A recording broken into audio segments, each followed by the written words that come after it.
জীবনে মানুষ অনেক রকম সুখ অনুভব করে। অর্থ সুখ, বৈবাহিক সুখ, সামাজিক সুখ, মানসিক সুখ, অনেক কিছু সুখ। তারপরে মানুষ এমন একটা সুখের প্রতি আকৃষ্ট হয় যে সুখটা তার প্রয়োজনে নাই, জীবনে কখনো প্রয়োজন নাই।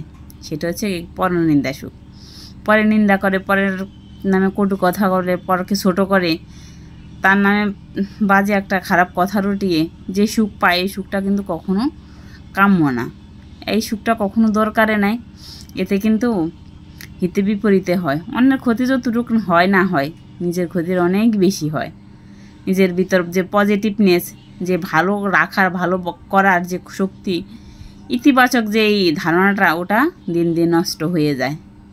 তাই এরকম সুখ লাভ করা উচিত না, যাতে যেটা নিজেরই ক্ষতি হয়।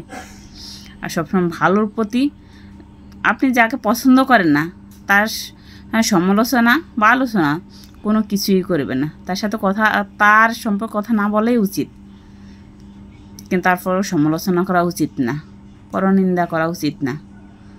আপনি ভালোর প্রতি, তার ভিতর যেটুকু ভালো আছে ওইটুকুর চেষ্টা করেন মানুষের কাছে তুলে ধরতে, চেষ্টা করেন ওইটুক দিয়ে নিজেকে মানিয়ে নিতে। বেশি কিছু কারোর কাছ থেকে আশা করবেন না, আর পরনিন্দাও করবেন না। পরনিন্দা করলে আখেরি ক্ষতিটা নিজেরই হয়। নিজে একদিন খুব নিস্তেজ, খুব ছোটো মনের, খুব ন্যারো মাইন্ডের মানুষ হিসেবে পরিচিত হতে হয়।